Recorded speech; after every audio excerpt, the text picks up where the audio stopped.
So hello and welcome back to the Limitless You Talk with me, Katie. I am, for full disclosure, thinking a bit of a cold today, so while I'm recording this, but we're at that time of year, in the winter where, you can't bypass them, so if I sound a bit groggy, then I've given you the full disclosure straight away. But anyway, why are we here? Why am I having a conversation with you today? Well, I'm having a conversation today with you about alcohol, and specifically about the relationship we have as individuals with alcohol. I've been learning a lot this year about addiction, about what it is to be an addict. I've got people that I know that have came through addiction, have turned their life around through different types of addiction. I've got to know people through knowing people. I've listened to podcasts, read books, like different things that I've done. And earlier on this year, I made a decision to do 30 days alcohol free. And I was like, I'm just going to try it. I was like, I'm not really a big drinker. When I do have a few drinks, it goes straight to my head and it's as if I'm drunk. But it's just because my body is it just goes straight to my head and it responds a bit differently than someone that can maybe hold a few more drinks than I can. So I thought, I'm going to try it. Yep, we'll go alcohol free. I'm in the process of running and I'm training and I'm exercising and I'm being really active. Like, I just don't want to feel that horrible feeling the next day after having a few drinks, not making the best of choices when it comes to food, feeling quite bloated, suffering, full disclosure, suffering constipation, something that I've had to struggle with through my mental health as a physical symptom of because of bad mental health and stress. So that's probably a bit too much information, but I think it paints the full picture, paints the full honest picture that I'm trying to create here. So because of that, I decided that I was going to do 30 days. I'm now over 100 days of not having an alcoholic drink. Do I miss it? No. Am I better for it in terms of my running with the half marathons, the 5Ks and 10Ks I've done this year? After I decided to do it, absolutely. My sleep's a lot better. My nutrition, my fuel in my body, my headspace, my relaxation, my stress levels, my ability to be fully present and not feel a bit shit that I normally would feel the day after. All of that is gone. I have eliminated so much, but I've gained so much in the process. And that's why I wanted to discuss like alcohol. And I'm not someone that had a drink every weekend anyway. Like, I'm not someone that goes to pubs. Like, I've done that. I've done the going to the karaoke and having the gin and tonic and having the gin and lemonade and having the vodka and being really, really pissed because I had the vodka. I had the 2-day hangover because of it. Like, I've done all that.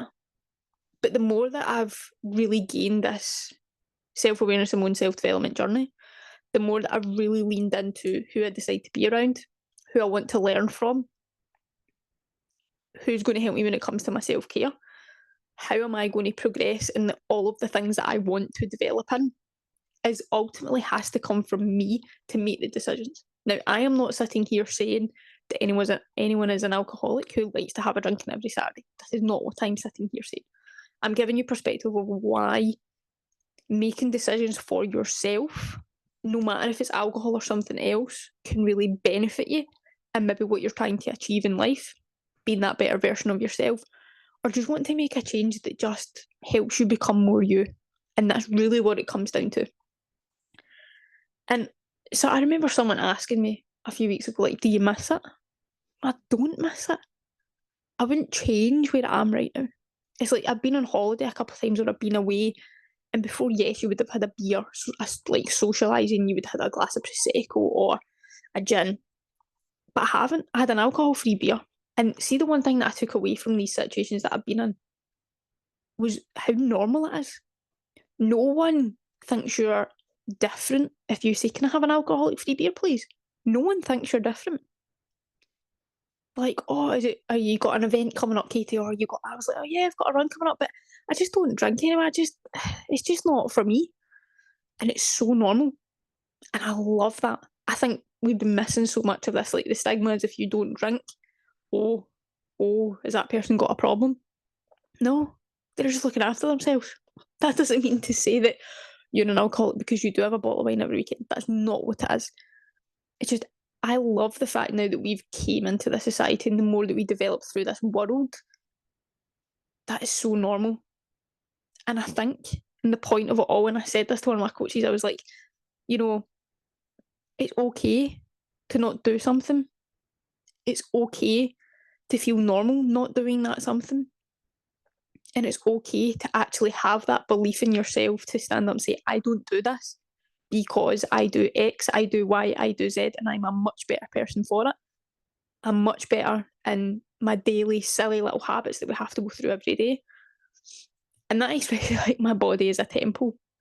I suppose you do have to treat it in that sort of way because my body is so much more hydrated. My body is so much more fueled. I'm so much more healthier. I'm so much more fitter. Yes, okay. I'm saying this podcast with a full-on cold, but that's just because I'm run down. That's nothing apart from being run down and the fact that it's winter, that you're not going to miss things. You're not going to miss a cold. But alcohol is really, it's been a really, really interesting journey. I've shared a lot of conversations with addicts. As I said at the start, I've also shared conversations with people who did similar to me, where they were doing something similar and it was during lockdown and they haven't drank and they're like 4 years into a journey of being alcohol free. And that's why I'm very careful also what I say between sobriety and being alcohol free. I think there's still that grey area, still that stigma where people are in recovery and they are in their world of dealing with sobriety. Whereas I don't have an issue. The ones that are like myself who've decided to be alcohol free, it's purely just we're alcohol free. And I think we have to be careful in how we use that language as well to not cusp, because I would never want to take away from someone that's trying to do better for themselves by dealing with something like an addiction, like an alcohol addiction. But for me, I'm just alcohol free. I'm just trying to enhance my life as much as I possibly can. Longevity. I want to be ready for an event. I have so many events in my head, so many goals that I want to achieve when it comes to running, when it comes to like seeing all these people that are so much further forward than me, that I want to be able to do that. So for me, giving up alcohol was such a small little thing for me to do. And I actually unintentionally found that it's been an amazing thing for me to do. And I didn't really do it very often. So it just shows if you take little things that you maybe do every so often, things like that, see if you actually remove them or went, do you know what, I'm going to go for a period of time when I don't do it. It's actually going to surprise you how much you don't miss it, how much you didn't really need it in your life anyway. It's so interesting. But for me going forward, I'm never saying that I'm never going to have an alcoholic drink again. I'm never saying that because that's been very stubborn. It's been very strict. It's putting pressure on myself, which in your mindset and in your unconscious and conscious mind, you could be saying, well, I want one. So it could be having the opposite effect. So I got asked this, like, do you think you'll ever drink again, Katie? Well, right now, no. I'm never going to say no because I think that's been very, very official. And then if I do have a drink, I'll be like, oh, but remember you said you weren't going to have one and you're now having one, so you failed. No, let's cut out that bit. So for me, it's just like, if I decide one day I want to have a drink, then I have that option. But right now, it's not on my priority list. It's not something that I want to do. It's not something that's going to change my life dramatically by starting to have a drink again. I'm in a nice flow state right now where I'm working really hard in the areas of my life where I want to prioritise. And I'm not somebody that goes out to a pub. I will let you into a secret. I've never been in a nightclub. So alcohol is probably a bit easier for me to give up. That maybe other people like that socialising and things, but for me, I like being in bed at 10 o'clock at night. That's just fact. So it kind of suits my lifestyle. So I'm doing things that suit my lifestyle, that suit my values, suit my vision, suit my goals, suit my achievements, suit really where I want to be in life. But I don't need to feel awkward in that social situation should I put myself into that. And I think that's in the roundabout way where I'm coming from. So I want you to take away from this that if you give up something, if it's alcohol or not, if you go free from something, you can do it.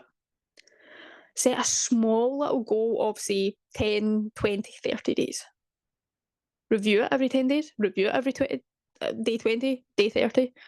And be like, what actually are the benefits that I've actually been able to do in my life? And I recognise mine when the first few days, like, not even joking, in the first few days, I recognised the difference in the positivity and energy and everything in my life, and I was like, "Oh, I found a little unexpected game changer from just doing a simple thing for me." So really think about it. Think about the 30 days, give it a go. If in 10 days, like, you need to change it or you go back to it, whatever, that's fine. Do it for you. Don't care about anyone else. That annoys me. Like, don't focus on anyone else. Focus on you, because you're the judge of your own life. You're the judge of your own character. You're the judge of how you feel, how you can be in control of certain things, how you're not in control of certain things, but control your controllables. And just, I think you'll surprise yourself. I certainly have. And I'm living proof of that. And I'm really happy with where I'm at. And it's allowing me to go on another journey that I can't wait to share this other journey. But right now I'm having to do it for me so I can then step out and say, this is what I've been doing because I gave up alcohol, because I'm changing this, because I've invested in this, because I've learned and educated myself all about this. And giving up alcohol and being alcohol free has just been a huge part of this much bigger picture for me. So think about it. If you could be free from something for 30 days, to take a step on day 10 and review it, day 20 review it, day 30.